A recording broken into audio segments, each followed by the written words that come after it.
Talking about sex is like tricky.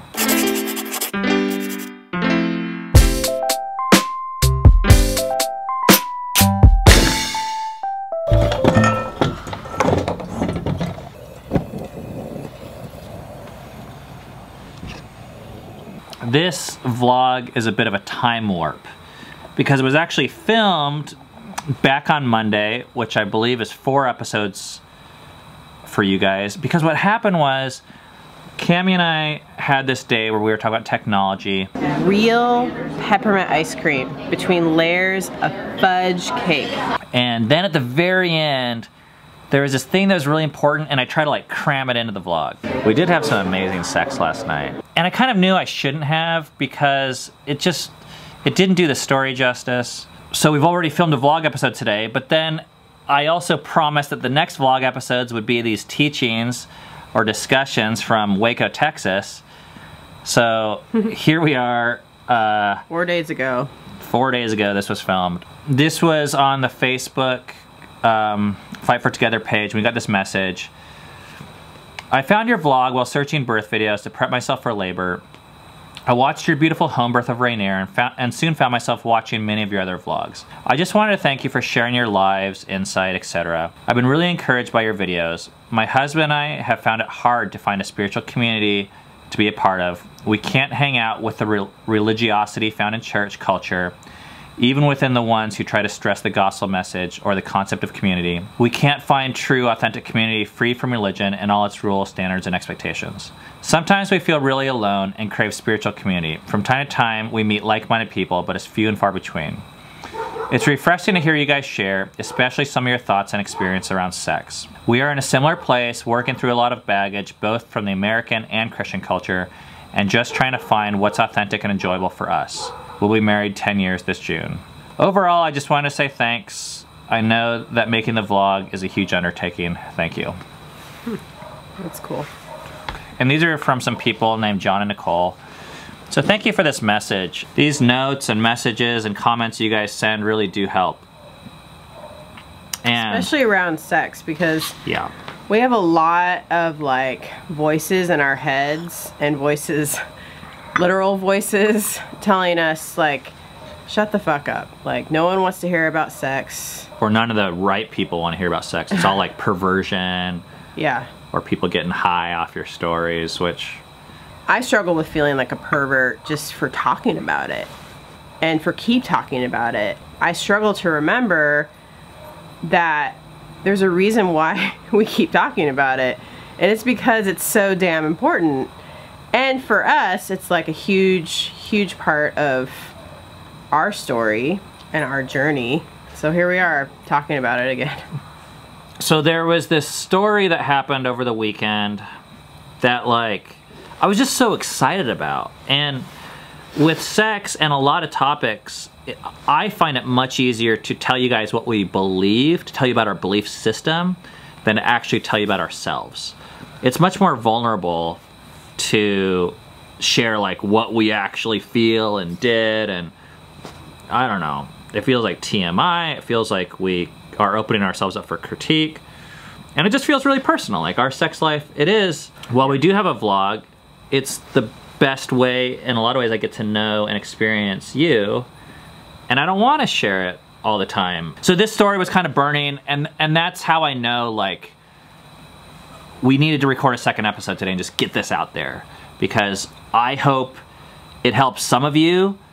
I was like thinking through like, oh, what are the lessons that I think people might take away from this? But I don't know if that's my job. I think that's, you know, outside of my job description. We just need to be honest and tell our story.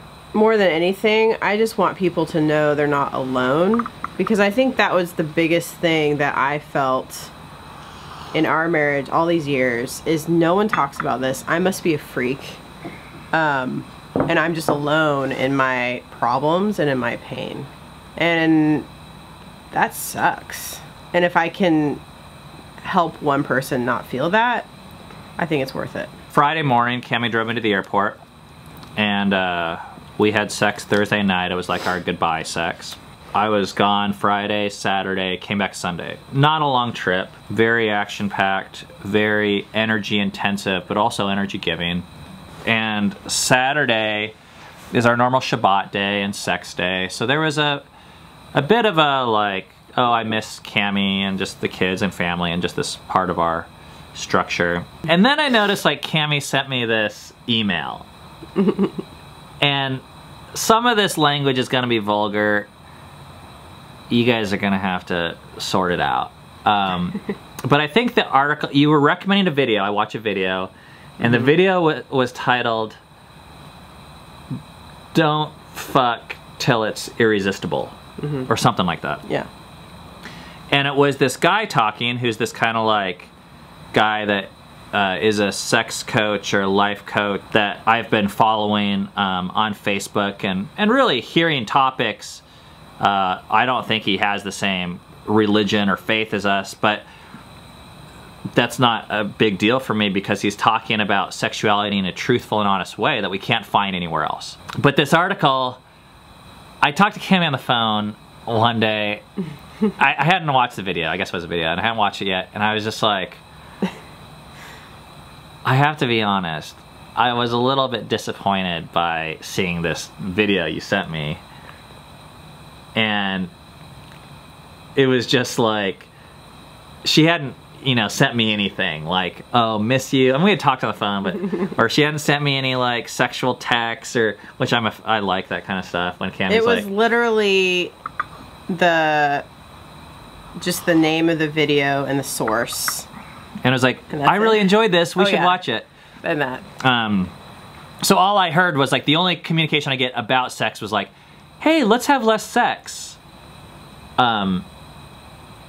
And I'm like going through all this like hard weekend, connecting with a lot of people, and then I get a message from my wife being like, hey, let's have less sex. And I know that's not what she really meant, but I knew I didn't really have the emotional capacity to like work through those feelings then. And I was just telling her like, I just want to get this out there. This is like what I felt and what I heard. Which I think was really good that you were honest, because I'm not in his head. I had no idea that that's like how he took it. It totally makes sense to me though after hearing it. So I'm really glad that you were honest, because we were able to talk about it and like clear some things up. And you apologized and were like, that is not what I meant at all. Yeah. You know, and then I think you even sent me a little picture that was a little seductive that I enjoyed. So we had like a little bit of a connection, and it was cool. Yeah. So then I come home. Oh, no. So then I'm at the airport in Dallas, and our flight is delayed. So I'm like, I'm going to watch this video. And I guess you can interrupt any time because I'm telling my version of the story, but... Yeah.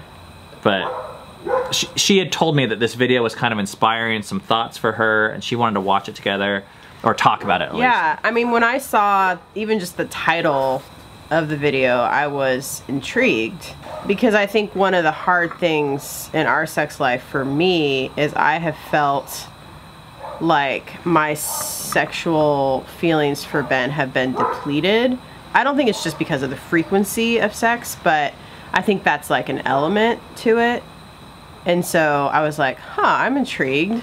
I'm gonna listen to this and see what he has to say.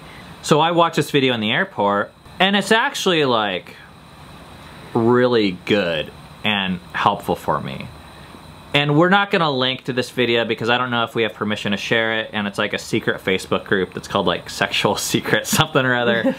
So like you're not gonna be able to watch the video, unfortunately. Maybe you should share this part. The video, he kind of starts off by talking about how 40 years ago in American sexual history, like female pleasure wasn't even really a factor. Yeah, it was all about the guy is the pursuer and pursues the woman kind of relentlessly, and even like in a gentlemanly way, like, and in an ethical way, like making sure there's consent and all of that. But the problem though is the women never felt like they could pursue because they were always being pursued. So I'm watching this in the airport, and I'm actually like, I don't know, it hit me. Like the guy's just telling his story about an experience that 10 years ago he had with his partner, And I know some of that language triggers people. It used to trigger me because as a Christian, I was like, oh, he's having sex out of wedlock. Anything he says is invalid. I have nothing to learn from him. And maybe it was his partner, was his wife. I actually don't know, but he just said partner. And I'm just like overlooking that right now. I'm just like, you know what? I don't know. You're not my God, but maybe I can learn from you too. So he said he was like having sex with his partner, and they had this kind of like policy thing where they decided not to have sexual intercourse unless they felt they were gonna like burst if they didn't. Mm-hmm. But everything else was like, they just decided to use whatever physical intimacy felt appropriate at the time. So if it was oral sex or holding hands or manual sex or kissing or cuddling, just any sexual activity, they did all of that. But they would reserve intercourse until they like couldn't stand it anymore, and then they would have sex. And and he didn't like go like way into it, except for I think he said it seemed to make sex intercourse more special. And there was something else he said that hit me, and you mentioned this on the phone when we were talking, and that is that when you wait until you absolutely like can't wait any longer, he said for the woman and the man, there's less disassociation that we need to do to have our orgasms. Yeah. And that's been a huge issue for us in our marriage. I've gotten to a point where I don't feel guilty about it anymore, but a lot of times during sex, I would be thinking about other situations, other people, other images, other things. And a lot of times I felt really guilty because I wanted it to be this like super connection with us. I only like want to think about you, but sometimes the thought of you while having sex like doesn't turn me on anymore. Yeah, and for me, I felt like when I'm not physically like I want to have sex with you right now, it's harder, and so I turn to more sexual fantasies and all of that to get to that point. Or I think for you, because sometimes we have sex where only I have an orgasm and she doesn't, then I feel like you're like tuning out. Right. So maybe it's not like you're proactively thinking about something else, but it's not connection either. And once again, you guys, we've gotten to a place where I just don't think that's the end of the world. It's not a bad thing. I was just watching this video like, I think there's something better. Yeah. There's something better that we're not. It's not ideal, like what we've like found ourselves into. Yeah.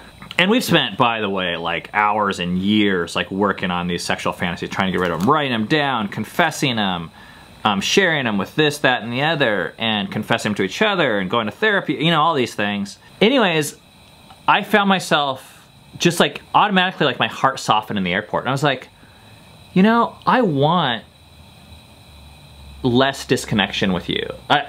He was actually describing sex in a way where it was like, wow, wouldn't it be cool if every time we had intercourse, it was like just truly meeting. But that also didn't have to be like once a month either. Because like the other thing I hear is like, oh, well, just wait until both people want it. And then. Well, that was the crazy thing about this video is he was saying that like once they started doing this more, they ended up having more sex, which that still kind of boggles my mind. I don't really understand that, but I don't disbelieve it. Because I think there is something about like when you stop cheapening things, you actually want more. I don't know, maybe that's not true, but I'm trying to wrap my mind around it. Yeah, I believed him, but I also like couldn't really figure it out either. Yeah. So then I fly home, the flight's late. I get home around 10 p.m. and I'm like really excited to see Cammie. But beforehand, I had like decided, you know what, normally like coming home from any trip, like part of reuniting with you and part of like, sometimes it's a long time and I feel like super horny. Yeah. But like having sex like right away is like one of my favorite things coming home from a trip. So I kind of decided, you know what, maybe tonight we just like won't have sex. Because like, it actually hadn't been that long. I wasn't like physically horny. And I was like, why force it I just had his like words ringing in my head of like, why not wait? And we could do other ththings like cuddle and get naked and kiss and make out if we want. But like, let's just make this thing optional. And in fact, in my head, I was like planning on not. But I don't really tell that to Cammy because then I'm like, I feel like I'm like backed into a corner. So I get home, we do our thing with like, we went out, went for a walk, went grocery shopping, like talked and probably talked for a couple hours, just like debriefing the trip, which was like a really amazing experience for me. And you had some time to share what you had read while I was gone, and just caught up that way. Then we head up to the bedroom and I was like, I want to give you a massage, like a full body massage. And we had a special massage oil that works for that. And Cammy had the heater on in the room, which helps. And it was like, I had no plans on sex at this point. I just really wanted to be close to her, and I thought, well, maybe this is one of those ways we could do that. This is like maybe TMI, but like maybe not. Like, you're gonna have to get over this too. So Cammy had like just started her period that day. And I'm gonna take a drag before I talk about this. We've been kind of more in the mode this last year of like saying like, while she's on her period, let's refrain from intercourse. It's kind of a newer thing for us in our marriage that we've been trying. And like, let's just use this as an opportunity to do other things and wait. Okay, so there was that also. So I'm giving her this body massage. I don't know what else to say at this point. Was it an amazing massage or not? Was it average? Well, I don't know about amazing, but it was like great. And I love massages, so it's usually a win in my book. But at some point, I'm like, I really want to have sex with you, like intercourse. Yeah. And I know like maybe what people are thinking, or at least what I would be thinking is like, oh, of course, dummy, like you should expect that from giving a massage. Maybe I was like doing it subconsciously. Yeah, I don't know. And maybe some of those things are true. Like, I'm fine with that. All I know is like in my heart, I was like not trying to manipulate her or get her naked or get her turned on or, you know, pull a fast one. And then at some point, like my mind changed and I was like, you know what? I was like planning on not having sex, but now I would really like to. And I just kind of like told her that and laid that before her without pressure. I just still had this video in my head reverberating of this guy saying like, you know, wait till it's irresistible. And I was like, it's starting to feel irresistible, but I can still wait. And Cammy was like, you know, I'm fine with that. I forget whether you said I'd like to as well, or I don't know if you quite were that. I mean, yeah, at first it was a little bit like, I had to like shift a little bit my expectations. And then, yeah, I was fine with it. And you weren't horny at all? Yeah, no, I wasn't. So we decided to have sex. And we did. And it was very, like, slow in terms of, like, sometimes when we decide that I'm going to have an orgasm and she's not, it's like, all right, let's get it over with as quick as possible for both of us. Because, like, the only reason why I'm doing it is for the orgasm. And the only reason, like, she's just trying to get it, like, over with as quick as possible. But this was, like, really different. I was just thinking, like, this is the best way to connect, to express the type of closeness that I feel and want with you right now. And no other way is really working. The massage was actually great. Like, I enjoyed it. But I was like, I still feel like more. And I think I felt that too. Like, I felt, even though it wasn't like a physical thing for me, I felt like emotionally the physical act of sex would be, I would feel emotionally close to you. And we had sex, and I don't know if it lasted 3 minutes or 5 minutes or what. I guess like you gave me a little massage first, and then we had sex. And you had done some things sexually to prepare for me before, when I was gone, that were like, I really appreciated and I think like turned me on and made me more attracted to you. The sex, like, all I know was I didn't struggle with fantasies or trying to hurry up or anything. It was just like eye contact sex that was like slow. It didn't feel rushed. It didn't feel forced. It didn't feel like we needed to have an orgasm or I needed to have one. Yeah, and I didn't feel like I felt something really new too, in that like I felt like really emotionally present with you. A lot of times for me, it'd be like a struggle to stay emotionally present, but it wasn't at all for me, which was really cool. And I think I sensed that beforehand, because if you were hesitant or didn't feel like emotionally there, or like you had the capacity or were tired, I don't think I would have been interested, which I think is what made it kind of cool. Yeah. So I had an orgasm, which was like physically like maybe 6 out of 10. I don't have any that are below 5, so. I mean. Lucky dog. Well, have you ever had those below 5? It can't be below 5. Yeah. I mean, I guess by definition it's supposed to be like, but they're all above a 5. I think mine are different than yours, but I think mine have a wider range. All right. Mine are all 5, 6, 7, 8, and 9s, 10s, and 11s. I don't know what about it. It was just like I felt like it was the best sex we've had in like, for me, maybe I'll just say like 6 months. I don't know. And it wasn't like hot and heavy, like tear your clothes off and like crazy passionate. Yeah. It was just relaxed, and I felt like we were connecting. Mm-hmm. Yeah. And that was it. I was like amped afterwards. I was like, that was so cool. Mm-hmm. Yeah. I felt that. I was like really excited, and we like cuddled and talked afterwards and just like shared what we had experienced. Mm-hmm. And I was like high as a kite, just because I was like, I don't know what that was, but I want to experience more of that.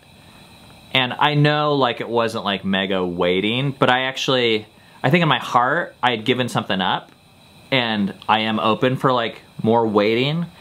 I'm just like so excited because I didn't know monogamy or sex with you after 17 years. We'd still be discovering things, and it would be like more interesting than for sure our honeymoon. Mm-hmm. Like our honeymoon was lame sex. And really like emotionally painful for me. So it caught me off guard. I'm like, whoa. The only sex I knew that was like is better is like it gets more intense or more kinky or more frequent, and this was something else. Right. And I'm like, that's cool. Yeah. Like, sign me up. Sign me up. For sure. Mm-hmm. And so much of our sexual history has felt like it's in a rut, felt like it's getting by. Mm-hmm. Felt like it's one-sided, or like we're tolerating each other. Yeah, putting up with something like that. Mm-hmm. So it felt like a breakthrough, and yeah, for me, I just want to be willing to wait, like not just wait like for a week or a day, but wait in terms of years for us to mature and grow. I don't know. I'm still just kind of like excited that we get to have probably better sex this year than any other year in our marriage, and discover new things and try new things. And I like to tell this whole story because when I first heard this over the weekend, I was like kind of scared. I was like, oh, does this just mean less sex for me? Like maybe that's gonna like suck. And it didn't. Yeah. I can see other areas, like when you grow as a person, all areas of your life become affected positively. Like our communication with each other has grown. Like it's gotten better. Like the way we talk to each other, the way we work through things, the way we like talk about our feelings, and that we actually talk about our feelings. I mean, all that has gotten insanely better than it was. And so why wouldn't sex also get better? That's our story. I don't know what the lessons you guys are going to take away from it, and maybe you could share below in the comments, or we have a Fight for Together private discussion Facebook page where the goal is that we can have the types of discussions that we actually can't have in the YouTube comment section because the comment section sucks. And every time I put sex in the title like of the video, like it gets all these weird spammy people that are like trying to get you to link to their stupid porn site. Watch or something. porn now. Huh. We talked about that. I met this guy over the weekend that watches our vlog, and he goes, you guys are so honest. And it's like, And it's not even hard. And I was like, whoa. I was like, just because we say stuff on camera doesn't mean it's hard. First of all, it's easier to talk to this thing than it is to a real person. Because you guys can't respond like right now. It's too late. We've already said it. Every time I put myself out there, you know, I have these voices in my head. It's like, oh boy, you know, who knows who could be watching this, like, and who knows what kind of comments you're gonna get, and da-da-da-da-da. So it is hard, but I think even that we can do this shows like some of our growth. Even 3 years ago, I wouldn't be able to do this without being like, you know, like, or I just wouldn't do it. I think we just think it's worth it. You know, it's super uncomfortable, but... I mean, the worst thing that can happen is that someone says something really mean. And maybe someone that I actually know says something really mean. Or people think we're weird. And people already think that, so... yeah. Alright. Click like if you want more sex videos. We will see you guys next time with maybe a more normal episode. No guarantees. Probably not.